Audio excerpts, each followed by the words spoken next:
ഇപ്പോഴത്തെ അമേരിക്കൻ സാഹചര്യങ്ങളിൽ വീക്കെൻഡ്സിലാണ് stock news കൂടുതൽ വരുന്നത്, സ്റ്റോക്ക് മാർക്കറ്റ് ക്ലോസ് ചെയ്തതിന് ശേഷം. അതുകൊണ്ട് ഇന്നാവാം സ്റ്റോക്കിനെ കുറിച്ചുള്ള പുതിയ ന്യൂസുകൾ എന്ന് വിചാരിച്ചു.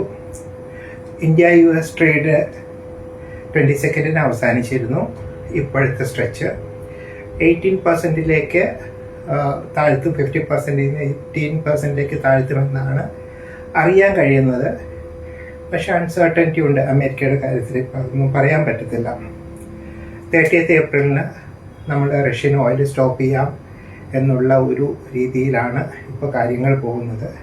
പക്ഷേ 500 ബില്യൺ US-ഉമായിട്ട് നമ്മളൊരു ട്രേഡിനുള്ള സാധ്യതയുണ്ട്. അതിനകത്ത് എനർജി ഉണ്ട്, അതുപോലെ തന്നെ ഡിഫെൻസും ഉണ്ട്. അപ്പോൾ ഒരു പക്ഷേ നമുക്ക് എനർജി ഷോർട്ടേജ് വരില്ലായിരിക്കും. എനർജി പ്രൈസിൻ്റെ ഫ്ലക്ച്വേഷൻ ഉണ്ടാകാം. പിന്നെ ഇന്ന് സാറ്റർഡേ US-ൻ്റെ റെപ്രസെൻറ്റേറ്റീവ്സും അതേപോലെ തന്നെ ഇറാൻ്റെ റെപ്രസെൻറ്റേറ്റീവ്സും അധികം ഒച്ചപ്പാടൊന്നും ഇല്ലെങ്കിലും ഇസ്ലാമാബാദിലുണ്ട്. അവർ നേരിട്ട് നെഗോസിയേഷൻസ് ഇല്ല എന്നുള്ളതാണ് ഇപ്പോഴത്തെ വരുന്ന ന്യൂസുകൾ. പക്ഷേ അവരുടെ കോൺഫിഡൻഷ്യൽ ആയിട്ടുള്ള അജണ്ടകൾ എന്താണെന്ന് നമുക്കറിയാൻ കഴിയില്ല. ആരും യുദ്ധം ചെയ്യുന്ന ഒരു രാജ്യങ്ങളും അവരുടെ യഥാർത്ഥ സ്ട്രാറ്റജി അല്ല പുറത്ത് പറയുക.